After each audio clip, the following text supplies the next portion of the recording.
everybody. Okay, so I've been keeping you updated on our relocation.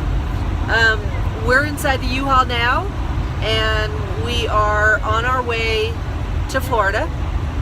We've moved. It's done.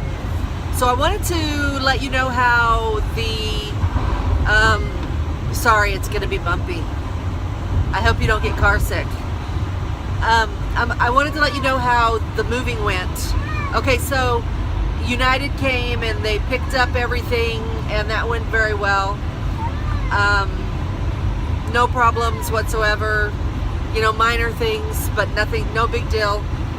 They were in and out in, I guess, like 3 hours. We didn't have that much. We had a 2-bedroom, like kind of like a condo, with not a lot of stuff in it, and we had everything else out in boxes in the garage. So they took about 3 hours, I guess, and then they were gone. So everything is going well. Like I said, we're on our way down there now, and if we make it in one day, it's a little over 13 hours, almost 14 hours, and so we'll be there probably about 10 o'clock tonight. The only problem that we have even had with this whole relocation thing so far has been transporting our cars. So my parents have 2 cars and we have 2 cars. We're towing 1 car, and we left one back in Indiana, and my parents have a truck and a car.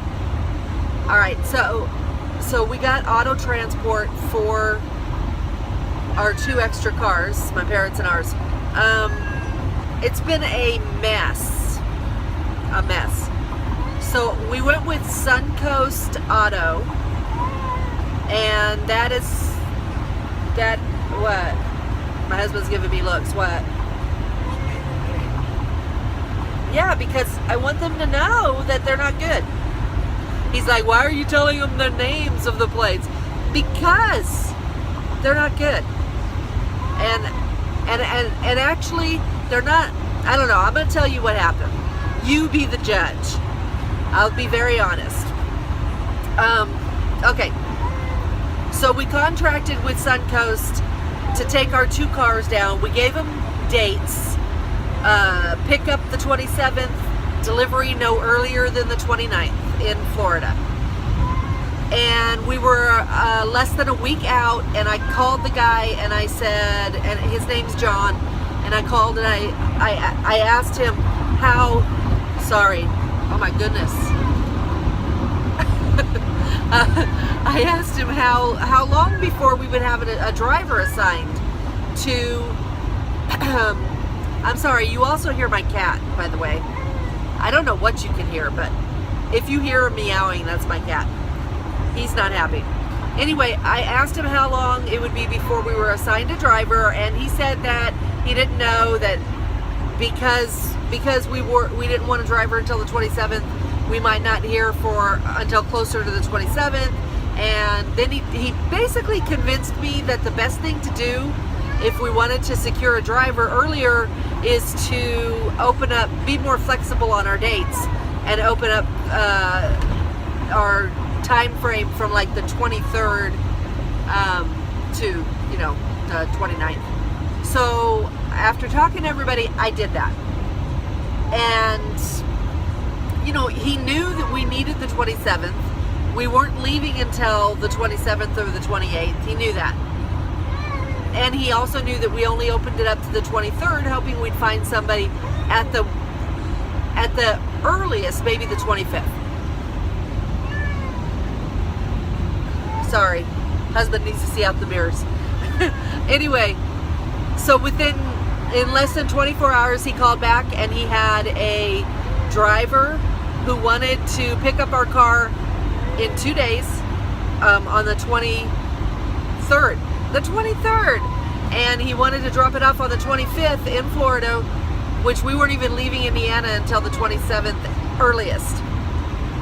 That wouldn't work. But he convinced us, basically through fear-mongering, really, that we would end up not having a driver at all, and that we needed to take this because we weren't going to have any better options. One thing led to another. We told him we weren't comfortable with it. He started threatening us with breach of contract. Then we weren't comfortable using him at all because now he's threatening us, and he just didn't.